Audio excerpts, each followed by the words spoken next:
जय गुरुदेव। जय गुरुदेव। जय गुरुदेव नाम किसका? जय गुरुदेव नाम किसका? प्रभु का पावन नाम। प्रभु का पावन नाम। जय गुरुदेव।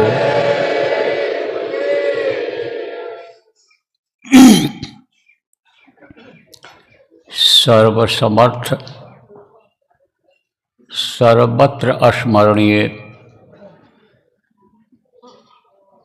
दाता दयाल दीन बंधु कृपा निधान परम पूज्य गुरु जी महाराज,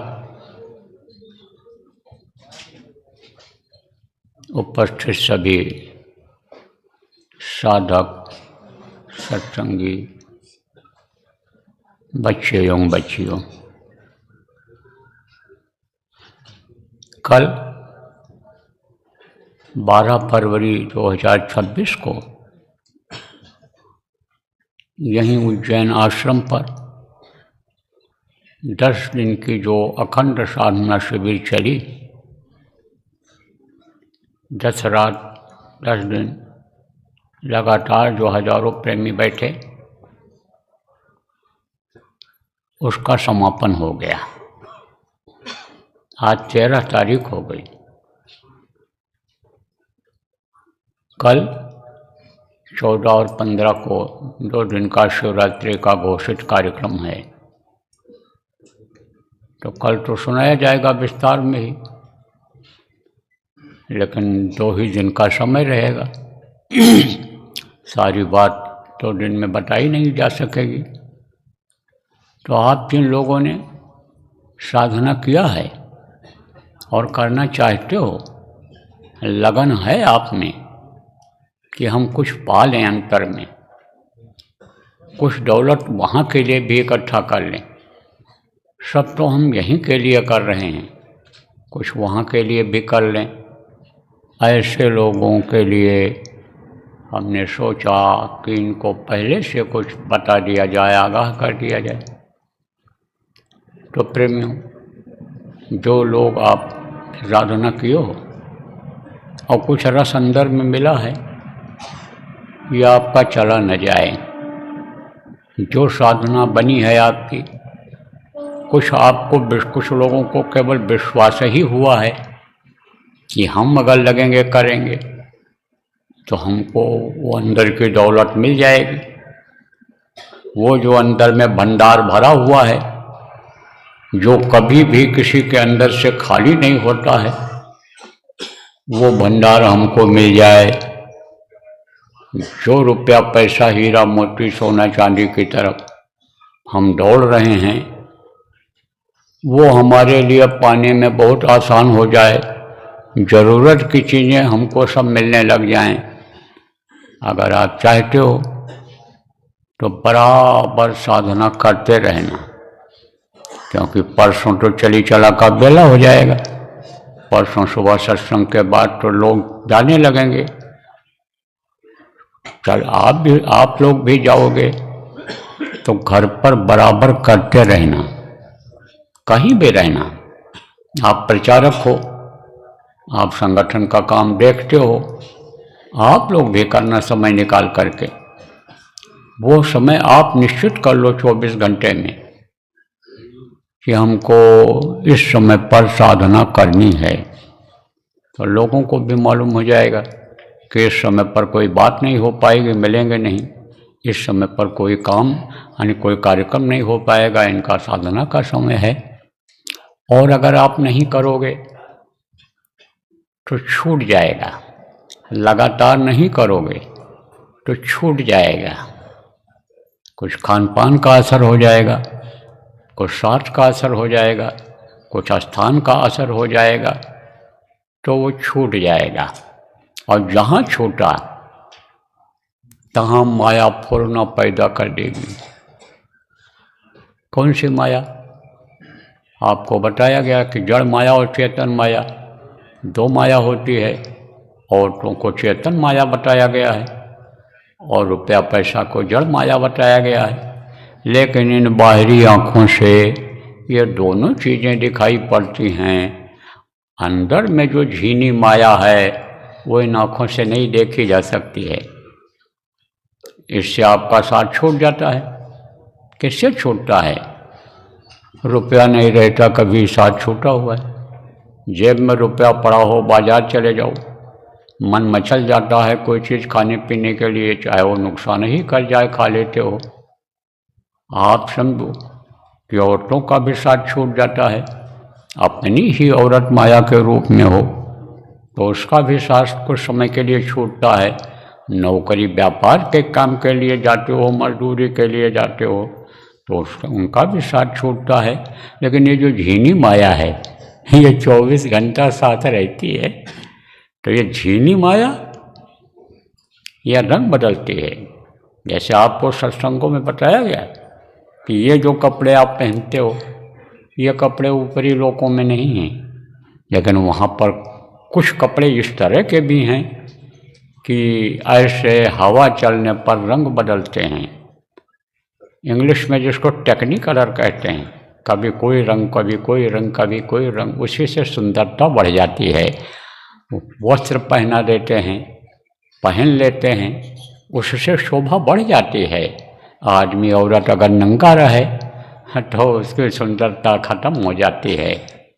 ये देवियाँ हैं, ये अगर धोती पहन लें और सिर ढक लें देवी जैसी लगती हैं। लेकिन अगर आप पे समझो ये सीख जाएं जो बैठी हुई हैं कि जो चड्डी बनियान पहन करके काम करती बाजारों में चली जाती हैं, आप पे समझो उनको अगर आप देखो तो क्या लगेगी? जैसे पहले आप पे समझो कि जो इनके अंदर मनुष्य के गुण नहीं होते थे वो लगती थीं, ऐसे लगती हैं। तो आप पे समझो प्रेमियों कि ये जो झीनी माया है यह रंग बदलती रहती है और यह फ़ायदा उठाना चाहती है, क्योंकि माया का यही काम है कि फंसा करके रखो, साधकों को आगे बढ़ने न दो, तो कहीं ना कहीं फंस जाओगे। क्यों फंसोगे? कैसे फंसते हैं लोग यह भी आपको बता दूं। जैसे आप साधना करने लगोगे तो संस्कार तो आपका है ही।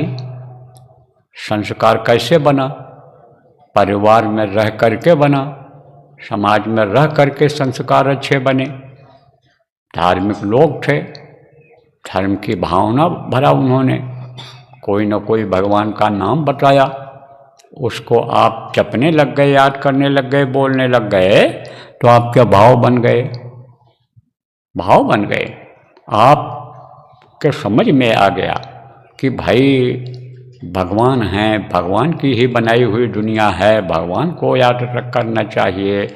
तो फिर आप कुछ लोगों को प्रचारक लोग गए होंगे, बताए होंगे, या आप खोज किए होंगे कि जैसे खोजी लोग होते हैं, वैज्ञानिक होते हैं कि हम रिसर्च करें आगे और क्या है। जैसे आपको अभी इन्हीं दिनों में कुछ सुनाया गया था कि राजा ने 7 मंजिल का मकान बनाया और ऊपर बैठ गया था और फिर खोजी गया, उसको देखा, भाई कोई कौड़ी लिया जा रहा है तो कोई रुपया लिया जा रहा है, कोई पैसा लिया जा रहा है, कोई हीरा मोती लिया दिया। तो आखिर 7वें मंजिल पर कौन है, क्या चीज़ है, चलकर वहाँ देखा जाए। और वहाँ पर वो चला गया और उसको राजा मिल गया। राजा ने अपना ताज लगा दिया उसके सिर पर और राजा बन गया वो। ऐसे खोजी होते हैं। तो खोज किया जब, तो गुरु महाराज हमारे जैसे गुरु मिल गए और उन्होंने नाम दे दिया। अब नाम तो ले लिया आपने, लेकिन नाम की कमाई नहीं किया तो कैसे पता चलेगा? देखो प्रेमियों, बहुत से लोगों के अंदर अभाव आ जाता है गुरु के प्रति। ऐसे गुरु ऐसे परम गुरु पायो, कहे रे मन ढोमिल। मन को ढोमिल नहीं होने देना चाहिए जब समर्थ गुरु मिल जाएं। और यह भी कहा गया है कि गुरु करे जानकर और पानी पिए छान कर। अंदाज़ा लगा लेना चाहिए कि गुरु कैसे हैं, कैसे हैं गुरु, किस तरह के हैं, पहचान अगर न हो पावे तो ये जो धार्मिक ग्रंथ हैं, किताबें हैं, आजकल ये रामचरितमानस जो है वही सबसे ज़्यादा प्रचलित है। उसी में जो गोस्वामी जी महाराज ने लिख दिया है, पहचान बता दिया संतों की, दुष्टों की, आदमियों की, सबकी पहचान बता दी। उसी आधार पर देख लो। अरे यही चौपाई पढ़ लो, श्री गुरु पद नख मणिगण ज्योति और सुमिरत दिव्य दृष्टि ही होती, यही पढ़ लो, इसी का अर्थ समझ लो तो समझ में आ जाएगा। फिर गुरु जब बनाओ, एक घड़ा खरीदते हैं तो उसको ठोंक बजा करके देखते हैं कि कहीं अब फूटा तो नहीं है। जब टनाटन आवाज़ आती है तब वो फूटा नहीं होता है, और कहीं बरबट की आवाज़ आ गई तो समझ लो कहीं न कहीं क्रैक होगा, वो कहीं न कहीं वो चिटका हुआ होगा, कहीं न कहीं दरार होगी। तो जब घड़ा को ठोक बजा के करते हैं तो जीवन का साथी जब बनाते हैं, यानी जिनके हाथ में अपनी जीवन की डोर दे देते हैं, जाही विधि राखे गुरु वाही विधि रहिए, छाड़िए न हिम्मत बिसारिए न नाम को, तो ठोक बजा करके गुरु बनाना चाहिए। लेकिन संतों ने यह भी कहा है कि जब गुरु बना लो तब गुरु को सर्वस्व अर्पित कर दो। फरोख्त माने क्या होता है, बेचना। तब अपने को बेचने का मतलब ये नहीं है कि जैसे रुपया दे करके, अन्य रुपया ले करके बेच दिया जाता है कोई चीज़। मतलब यह है कि तन मन धन संतन को सर्वस्व, ये आरती गाते हैं ना, ओम जय जगदीश हरे, ओम जय जगदीश हरे। तो आप फिर समझो कि उनको अपना मान लेना चाहिए, अपना सब कुछ अन्य समझो कि उनके सुपुर्द कर देना चाहिए। हालांकि गुरु लेते नहीं है कुछ। संत न भूखा तेरे धन का, उनके तो धन है नाम रतन का, पर तेरे धन से कुछ काम करावें, भूखे दुखे को खिलवावें। लेकिन आप ये समझो प्रेमियों कि समर्पित कर देना चाहिए। तो जिसको समर्पित करना है अपने तन मन धन को, जो भी है उसके पास, कि अब आप ही के बच्चे हैं, आप जो दोगे के खाएंगे खिलाएंगे, आप जैसा रखोगे इनको रखेंगे, हम भी आपके बच्चे हैं, हमारे आश्रित बच्चे हैं, सब बच्चे हैं। उनको जब आप ऐसा भाव रख करके गुरु आप बनाओगे तब आपको विश्वास होगा, और नहीं तो आप विश्वास के साथ साधना नहीं करोगे, गुरु के वचन को भूल जाओगे और विश्वास के साथ साधना नहीं करोगे तो एक बार विश्वास जमा और साधना किया, मन लगा और कुछ अंदर में दया हो गई और फिर उसके बाद बीच में बंद कर दिया, तब अभाव आने लगता है गुरु के प्रति। यही मन ये सोचने लग जाता है, यही माया अंदर की झीनी माया जब फुरना पैदा कर देती है कि अरे गुरु मदद नहीं कर रहे हैं, शुरू में गुरु की दया हुई मदद किया, अब गुरु मदद नहीं कर रहे हैं, तो कहते हैं कि कहावत है ना कि नाचन न जाने आंगन टेढ़ा, ये कहावत है। वहाँ कह रहे थे कि बताओ कि नाच कौन कौन लोग कर लेते हो, नाच लेते हो कौन लोग, तो उसने तो कह दिया हम नाच लेते हैं। अब ये हुक्म हो गया राजा का कि नाच करके सब लोग दिखावें, तो जब नाचने लगे और लोग तो नाच करके दिखा दिया। अब ये तो कुछ जानता था नहीं, तो इसने कह दिया कि हम जानते हैं, बहुत बढ़िया नाच जानते हैं। अब जब नाचने लगा तो नाच न पावे तब कहें हम क्या नाचें इसमें, यह तो जगह ही टेढ़ी है, हमारे लिए तो बहुत बड़ी जगह होनी चाहिए, चौकोर होना चाहिए, ये थोड़ा टेढ़ा है। तो कहते हैं नाचन न जाने आंगन टेढ़ा। गलती तो अपनी रहती है और दोष गुरु को देते हैं। इसलिए प्रेमियों सब मिला करके ये बात समझो कि बराबर अभ्यास करते रहना है, अभ्यास नहीं छोड़ना है। हमने देखा गुरु महाराज पूरे थे, कोई कमी नहीं थी गुरु महाराज में, ये हमने हर तरफ से देख लिया, अंदाज लिया। लेकिन गुरु महाराज भी ध्यान लगाते थे। गुरु महाराज भी कभी कभी मैं जब कुटिया में उनके जाता था, देखता था, तो भजन पर बैठे रहते थे। सुमिरन भी गुरु महाराज करते थे प्रेमियों। दादा गुरु भी सुमिरन करते थे। दादा गुरु से एक आदमी ने पूछा, अब आपको सुमिरन करने की क्या ज़रूरत है? एक भगत ने उनसे पूछा था। उन्होंने कहा, भाई जिसके देश में है, जिसका उसका भी नाम लेने में, जिसकी अब व्यवस्था है उसका भी नाम लेने में क्या दिक्कत है? उनको याद करने में क्या दिक्कत है? जब उनको याद किया जाएगा तो वो बाधा नहीं डालेंगे काम में, मदद नहीं करेंगे तो बाधा भी किसी तरह का नहीं डालेंगे। तो प्रेमियों, बराबर करने की ज़रूरत है।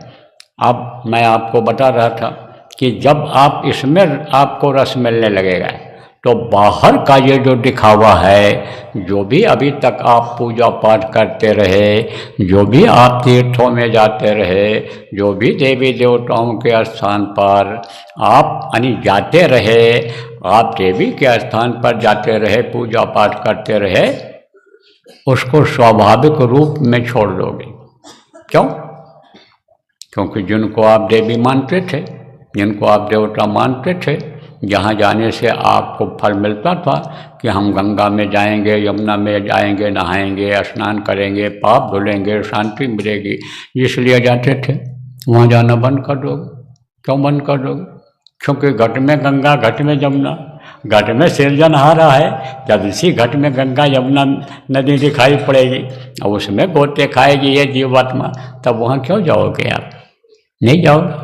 जब इसी घट में वो देवी देवता आपको दिखाई पड़ेंगे, जब उनका दिव्य रूप दिखाई पड़ जाएगा, दर्शन हो जाएगा, तब आप जाओगे? तब नहीं जाओगे। तब घर वाले आएंगे और कहेंगे तुमने सब कुल की मर्यादा को ख़त्म कर दिया, तुमने पूजा पाठ सब कुछ ख़त्म कर दिया, तुम तो देवता भवानी किसी को मानते ही नहीं हो। दबाव डालते हैं, दबाव डालते हैं। कहते हैं कि भाई फकीरी किसको कहते हैं? फकीर दो तरह के होते हैं। साधु जिनको कहा जाता है दो तरह के होते हैं।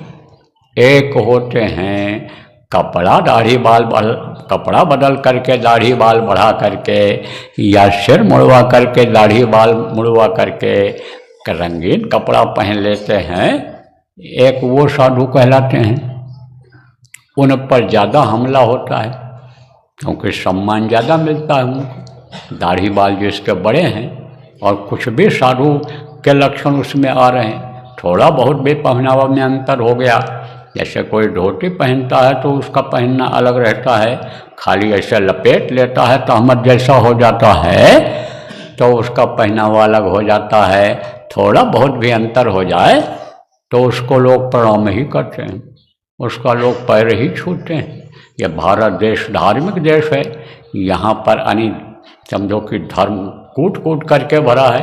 लोगों के रग रग में यहाँ पर धर्म भरा हुआ है। इसीलिए तो एक से एक जालिम आए, दूसरे मजहब के लोग आए, मानने वाले आए, चाहे वो अंग्रेज आए हों, चाहे इस्लाम धर्म के मानने वाले आए हों, लेकिन बदल पाए लोगों को? नहीं बदल पाए। कूट करके भरा हुआ। अब भी देखो ऐसी चीज़ें बाज़ारों में भेज रहे हैं लोग कि जिसमें मांस पड़ा हुआ है, जिसमें जानवरों की चर्बी पड़ी हुई है, जिसमें तेल चर्बी से निकला हुआ पड़ा हुआ है। धर्म को नष्ट करना चाहते हैं, लेकिन यह धर्म नष्ट नहीं हो सकता है। धर्म की बेल और बढ़ रही है। ये जो आप साधना करते हो, और जितने लोग आपने साधना किया अभी तक, लाखों की संख्या हो गई जब से साधना शिविर चली। अगर आप सब लोग ये संकल्प बना लो कि हम धर्म को भारत देश से नहीं हटने देंगे, हम इसको समाज में ही रखेंगे, हम इसको जंगलों में भग करके नहीं जाने देंगे, फिर हम किसी को ऐसा मौका तारीख शक्ति या शक्तियों को नहीं देंगे कि वो जाकर के जंगलों में धर्म को जलावे। बहुत समय तक धर्म यहाँ बरकरार रहे। अगर आपने संकल्प बना लिया प्रेमियों, तो धर्म को कोई ख़त्म नहीं कर सकता है भारत देश से। तो भारत देश एक धार्मिक देश है। तब आपके ऊपर दबाव बनने लग जाएगा कि तुमने तो कुल मर्यादा सब छोड़ दिया और पुराना रीति रिवाज तुमने अपनाया नहीं, तो दबाव बन जाता है। और दबाव में फिर वही काम यानी ये बच्चियाँ करने लग जाती हैं, देवियाँ करने लग जाती हैं, आप करने लग जाते हो दबाव में कि कहते हैं चलो चले ही चलो वहाँ जो है पूजा पाठ में बैठ जाओ। अब वो जो संकल्पित होता है, जो यानी देवताओं को वो बुलाते हैं, वो देवता तो आ नहीं पाते हैं, चाहे कथा हो, चाहे भागवत हो, चाहे कोई अनुष्ठान हो, क्योंकि वेद मंत्र मालूम नहीं है और उनको ठीक से बुला नहीं पाते। वेद तो कभी पढ़ा नहीं उन्होंने, और पढ़ते भी हैं श्लोक अगर तो उसका उच्चारण गलत हो जाता है, क्योंकि संस्कृत जो है बहुत कम लोग जानते हैं। और वो लोग कुछ लोग ऐसे होते हैं कि जो खाली सुन लेते हैं, सीख लेते हैं विधि कि इस तरह से कथा कहा जाता है, इस तरह से यानी गौरी गणेश का पूजा किया जाता है, इस तरह से यानी इनको फूल पत्ती नैवेद्य चढ़ाया जाता है, सीख करके करते हैं। तब देवता आ नहीं पाते हैं। तो देवता जब नहीं आते हैं तो जो भी प्रसाद चढ़ता है वो कौन खाते हैं? जो देवता को चढ़ाया जाता है कि 17 अन्य तत्वों के शरीर में, लिंग शरीर में जो रहते हैं उनका भोजन जो कराया जाता है, वही 17 तत्वों के जो प्रेत आत्माओं का शरीर होता है वे आत्माएं खा लेती, तो झूठा हो जाता है। तो अब आप ये समझो कि झूठा अगर किसी का खाओगे तो उसका असर आएगा। इसलिए जब तो झूठा परमार्थियों को खाना चाहिए किसी का, या ना झूठा देना चाहिए। तो आप ये समझो कि जब झूठा खाओगे उनका तो फट से बुद्धि बदल जाएगी और फिर वो उसी तरफ खींच ले जाएंगे और फिर वहीं आना जाना शुरू हो जाएगा। फिर वही गुड़िया गुड्डा का खेल खेलने लग जाओगे बच्चियों और बच्चियों। इसलिए होशियार रहने की ज़रूरत है कि जब असली पति के मिलने का रास्ता मिल गया और रास्ते पर चलने लग गए और विश्वास हो गया कि हम इस रास्ते पर चलेंगे और मंजिल तक पहुंच जाएंगे, तब डिगमगाने की ज़रूरत नहीं है। विश्वास कैसे होता है यह भी आपको बता दें। जैसे आपको यहाँ से रेलवे स्टेशन उज्जैन जाना है, अब आपने रास्ता पूछा, अब मैंने आपको बताया कि देखो ये आश्रम का गेट है, आश्रम के गेट से आप सीधे जाओगे, बाएं हाथ की तरफ मुड़ जाना, जय गुरुदेव बाबा जय गुरुदेव चौराहा मिलेगा, उससे आप दाहिनी तरफ मुड़ जाना और फिर ये पुलिया मिलेगी, ये बाजार मिलेगा, ये आश्रम मिलेगा, ये बोर्ड लगा हुआ मिलेगा, ये आपको आगे चलोगे तो ट्रांसफार्मर लगा हुआ मिलेगा, सब्जी मंडी मिलेगी, ये पुल बना रहेगा, बहुत सारी बातें जब आप चलोगे तो आपको मिलेंगी, दिखाई पड़ेगी, तो विश्वास हो जाएगा कि अब हम सही रास्ते पर जा रहे हैं और मंजिल तक पहुंच जाएंगे। तो विश्वास कब होता है? जब कुछ अनुभव हो जाता है, थोड़ा बहुत भी अनुभव हो जाता है तो विश्वास हो जाता है। तो ये विश्वास आपका न डिगमिगा जाए, जो झीनी माया है फुर्ना पैदा करके और आपको फिर वहीं पहुंचा दे। तो एक फकीर ऐसे होते हैं, एक साधु ऐसे होते हैं जो गृहस्थ आश्रम में रहते हैं, वो जल्दी लुटते भी नहीं हैं। नहीं तो ये जो मान सम्मान के चक्कर में आ जाते हैं वो झूठ बोलते हैं, वो सम्मान ज़्यादा चाहते हैं और सम्मान से सम्मान बढ़ाना चाहते हैं, वो धन की भी इच्छा कर लेते हैं। तो यह सम्मान का भूत सवार हो जाता है, धन का लालच बढ़ जाता है, और जब बगैर मेहनत की कमाई का पैसा आने लगता है तब आप ये समझो खान पान बिगड़ जाता है और चरित्र गिर जाता है। तब ये माया उधर ले जाती है, यही झीनी माया पैदा कर देती है, फुर्ना पैदा कर देती है। और एक भी आदत अगर हुई वैसी तो ये जो समाज के लोग हैं पता लगाते रहते हैं कि भाई पैसे वाले लोग कौन हैं और किसके अंदर ये हल्की फुल्की आदत है, उससे दोस्ती कर लेते हैं। जैसे मान लो एक पैक देख लिया कि कहीं गया है और दबाव में बड़ा आदमी बनने के लिए शादी ब्याह में बड़े आदमियों का साथ वहाँ करने की वजह से एक पैग अगर पी लिया शराब का तो वहीं लोग अंदाज लेते हैं, पैसे वाला आदमी आज पिया है, कल इसको पिलाना शुरू कर रहे हैं तो हमको भी पीने को मिल जाएगा, नहीं रहेगा पैसा तो ये मंगाएगा पिलाएगा, तो हम इससे दोस्ती कर लें, तो आदत बिगड़ती चली जाती है, आदत बिगड़ती चली जाती है। जैसे आदमी एक झूठ बोला तो उस झूठ को छिपाने के लिए फिर सैकड़ों झूठ बोलता है, आखिर में झूठ खुल जाता है। इसीलिए कहता हूँ कि झूठ बराबर पाप, सच बराबर तप नहीं कि झूठ बराबर पाप। झूठ नहीं बोलना चाहिए। तो प्रेमियों, गृहस्थों को जो होता है, गृहस्थ के ऊपर हमला नहीं होता है। हमला कब होता है? जब यह शो हो जाता है। शो का मतलब यह लोगों को मालूम हो जाता है कि यह साधना करता है, यह औरत साधना करती है, यह आदमी साधना करता है और साधना में इसको कुछ मिलता है, इसका रूप रंग चेहरा बदलने लग गया, इसका उठना बैठना खान पान बदलने लग गया, तब उनको अंदाज़ा लग जाता है। और फिर जब अंदाज़ा लग जाता है तब उससे दुआ लेकर, आशीर्वाद लेकर, उससे दोस्ती करके अपने कर्मों का आदान प्रदान लोग करने लग जाते हैं। और जब उनका साथ हो जाता है ऐसे कर्मियों का, तब वो अपनी साधना में से देना पड़ता है, तो उसमें लुट जाता है। इसीलिए कहा गया कि भजन करे तो छुप के करे।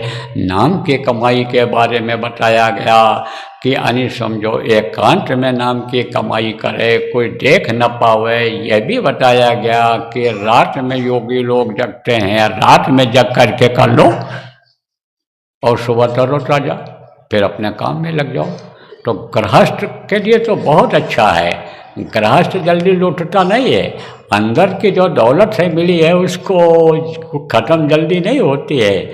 लेकिन जो अपने को दिखावे में ले आते हैं तो अच्छे अच्छे लोग जो है, साधना वाले लोग जो है, वो इसी में गिर जाते हैं, इसी में गिर जाते हैं। देखो प्रेम, साथ का बड़ा असर होता है। आज किसी का साथ कर लोगे उसी तरफ ये माया फुर्ना दे देगी। अंदर की जो झीनी माया है ये फुर्ना दे देगी।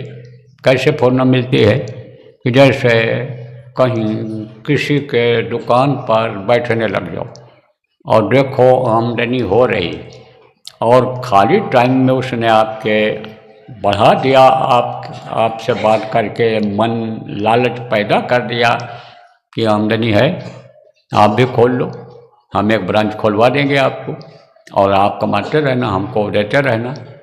पैसा कुछ लोगों के पास बहुत है तो वो लगाना चाहते हैं, तो कहाँ रखें, इसलिए कहते हैं कुछ तो देगा, आधा ही देगा। आप पे समझौता करते हैं कि 30% जो है तुमको मिलेगा और बाकी हमको मिलेगा 70%, और हम देंगे तो कम से कम शर्माते आधा तो देगा। तो कहते हैं चलो पैसा रखा है, इससे अच्छा कमाई में लगा दें, तो दुकान खुलवा देते हैं, ब्रांच खुलवा देते हैं। अब फंस गए कि नहीं फंस गए? हम वो माया में फंस गए। दुकान खोलना है या मोह है कि दुकान नहीं खोलेंगे तो ग्राहक लौट जाएंगे, आमदनी कम हो जाएगी, हमको माल तैयार कराना है, हमको माल मंगाना है, लालच बढ़ गई। आप फिर समझो मोह हो गया उससे। दुकान बंद रहेगी हमारी, हम साधना में चले जाएंगे, हम सत्संग में चले जाएंगे तो दुकान हमारी बंद हो जाएगी, नुकसान होगा, ग्राहक टूट जाएंगे। तो जो विश्वास गुरु पर जमा था, पहले साधना किया था, थोड़ा बहुत भी झलक मिली थी, दया मिली थी और सुकून मिला था, शांति मिली थी, वो भी खत्म हो जाएगा। तब बस घूम करके वहीं फिर पहुंच जाओगे। वही दिन आने लग जाएंगे आपके जो संकेत देते हैं कि जीवन का एक एक क्षण खत्म होता चला जा रहा है, और जब उम्र ढलेगी, बुढ़ापा आएगी, कुछ कर नहीं पाओगे, बस धीरे धीरे बुढ़ापा आ जाती है। अब बुढ़ापा आ जाती है, मजबूरन संतोष करना पड़ता है। अब बुढ़ापा आ गई, हाथ पैर काम नहीं कर रहा है, दिमाग भी कुछ कमज़ोर हो गया, और लड़का अगर कहे, पोता अगर कहे कि चले जाओ दादाजी, चले जाओ पापा जी, दुकान पर बैठ जाओ, तो मन नहीं कहेगा। दुकान का मोह पे धीरे धीरे तब खत्म होता है। आप ये समझो प्रेमियों, कुछ लोग जिनका बहुत लगाव होता है वो तो जाते हैं, बैठे ही रहते हैं, मगर गए संतोष ही नहीं मिलता है। तो अब इन सब चीज़ों को आप ये समझो प्रेमियों कि यह हर तरफ से अन्य समझो कि फंसाव है। तो इन सब चीज़ों से होशियार रहने की ज़रूरत है। तो सब चीज़ों से कहाँ समाज में आप होशियार रह पाओगे?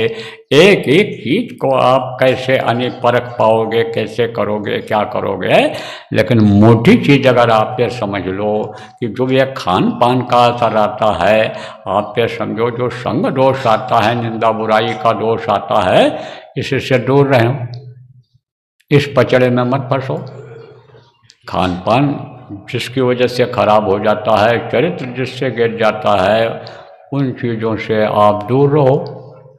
आप लक्ष्य बनाओ कि हम कमाएंगे, खाएंगे, शरीर को चलाएंगे, शरीर को ढकने का कपड़े का इंतजाम कर लेंगे, बरसात गर्मी से बचने के लिए मकान बना लेंगे, हमारे जो आश्रित हैं, माता पिता हैं, हमारे जो सास ससुर हैं, बच्चियों उनकी सेवा करेंगे, माता पिता की सेवा करेंगे, बच्चे हैं, पति हैं तो उनकी सेवा करेंगे, पत्नी हैं तो उसकी देख रेख करेंगे। बस हमारी जो ड्यूटी है इसको हम पूरा करेंगे, बाकी भजन करेंगे, भजन में समय निकालेंगे, तब तो आप बच पाओगे। नहीं तो बज रहा काल का डंका, कोई बचने न पाएगा, बचेगा साध जन कोई जो सबसे लौ लगाएगा। देखो समाज की व्यवस्था बिगड़ती चली जा रही है, कैसे बच पाओगे? इन्हीं के बीच में रहना है। काजल की कोठरी में घुस जाओ तो कहीं ना कहीं काजल तो लगेगा, लेकिन जब यह सोच लोगे कि कांटों के बीच में जैसे गुलाब खिल जाता है, ऐसे हम जब रहेंगे, रहते हुए भी उसमें अलग रहेंगे, तब बचत हो सकती है। इसलिए एक ही साधे सब सद है।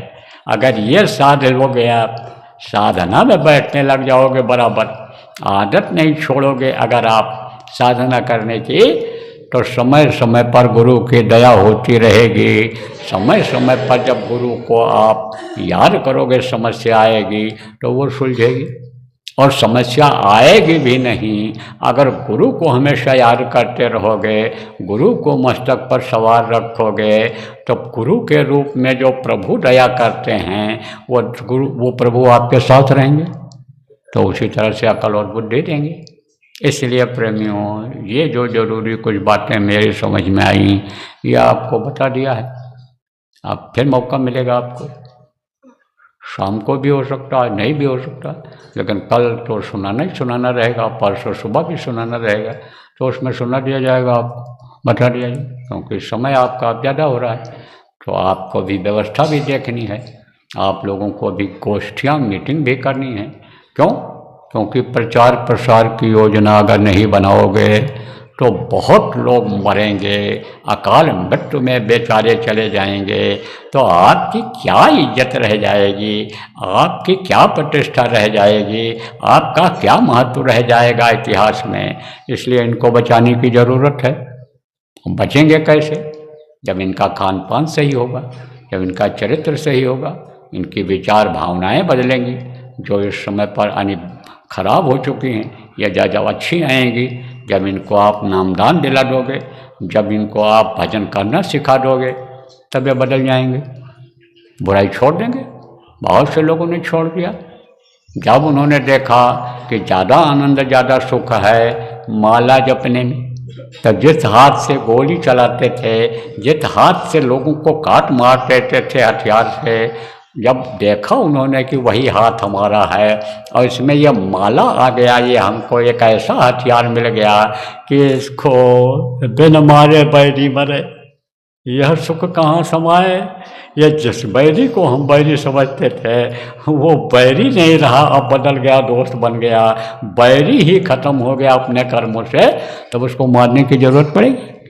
तो बहुत लोग बदल गए, देखा कि बहुत सुख है, जो सुख है नाम जपन में, वो सुख नहीं अमीरी में, मन लागा मोर फकीरी में। तो जब उन्होंने देखा बदल गए, बदल जाएंगे लोग, बहुत बदल गए। अपने संगत में भी बहुत बिगड़े लोग थे, बहुत बिगड़े लोग थे। और आपको अगर बुद्धिजीवी लोगों को विश्वास न हो, कोई इसमें बैठे हो, तो नाम बता दूंगा, इतिहास पता कर लेना। जो अधिकारी उनकी खोज कर रहे थे, इनाम जिनके लिए घोषित हो गया था, जब बदल गए, उनको भी खुशी हुई, उनको भी जो अधिकारी थे, जिनकी ड्यूटियां थीं, जिनका जान खतरे में था, वो खतरा उनका टल गया।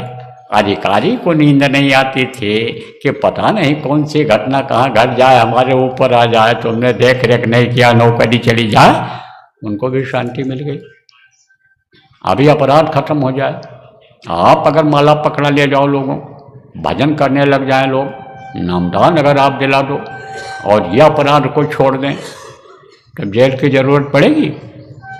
तब जब फोर्स की ज़रूरत पड़ेगी, तब हथियार बनाने की ज़रूरत पड़ेगी? अपने ही देश के लोगों को जिनकी रक्षा करनी चाहिए, मजबूरन इन पर गोली इनको चलानी पड़ती है।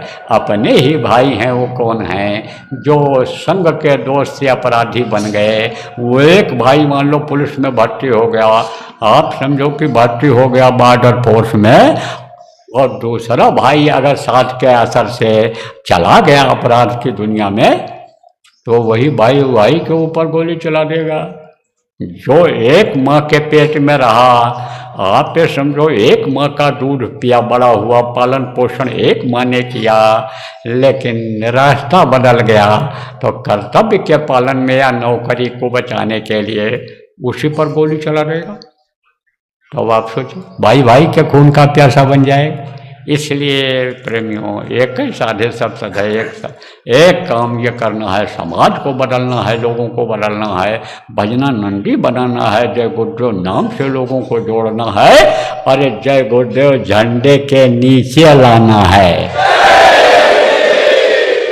इसलिए गोष्ठी करो, मीटिंग करो, योजना बनाओ और काम को आगे बढ़ाओ। इस काम को जो इस समय योजना है, जो इस समय काम चल रहा है, उसको आगे बढ़ाओ। तो समय है आपके पास। अभी और लोग आ रहे हैं, कुछ लोग आ गए, तो मीटिंग करो आप उनकी, कल भी मीटिंग करो और योजना बनाओ, लागू करो उसको। बोलो जय गुरुदेव।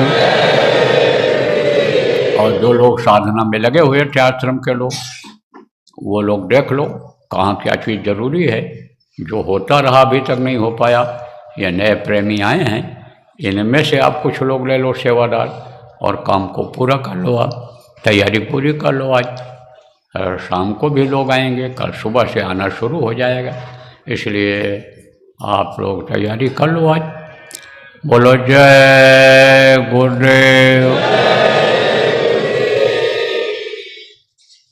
अगर हमारे पास रिपोर्ट आ गई कि तैयारी पूरी हो गई, यह भी अगर रिपोर्ट आ गई कि लगभग पूरी हो गई, तब तो शाम को सुना दूंगा, और नहीं तो ध्यान बचत करा करके कहूँगा कि जाओ तैयारी कराओ। लोग आ रहे हैं कि जिनको रहने की जगह मिल जाए, भोजन मिल जाए, पानी पेशाब की जगह उनके उपयुक्त हो जाए, मतलब ज़रूरत भर का हो जाए, फिर तो छोड़ देंगे, सुनने नहीं मिलेगा। इसलिए आप जो करने वाले हो, कराने वाले हो, लगकर सब करा लो तैयारी। बोलो जय गुरुदेव।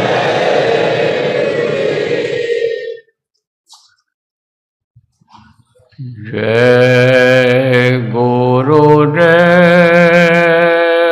जय गुरुदेव, जय गुरुदेव, जय जय गुरुदेव।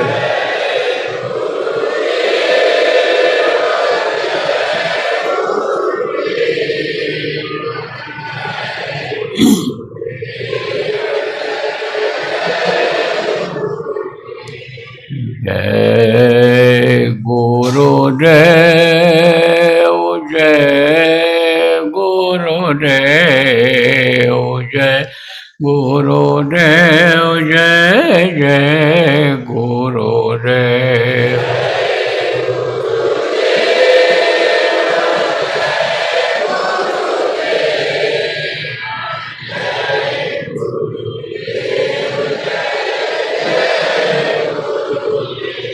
जय गुरुदेव, जय गुरुदेव, जय गुरुदेव, जय जय गुरुदेव।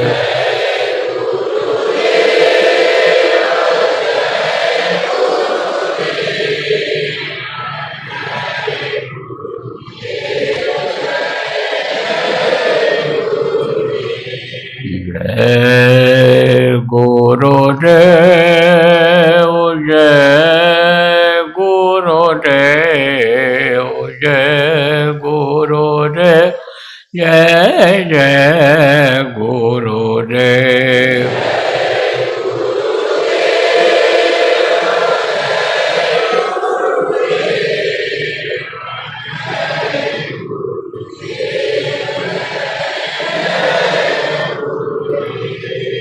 जय गुरुदेव जय गुरुदेव जय गुरुदेव जय जय गुरुदेव।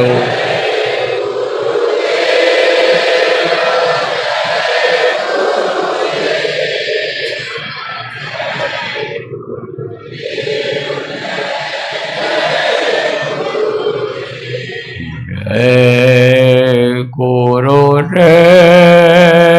जय गुरुदेव जय गुरुदेव जय जय गुरुदेव।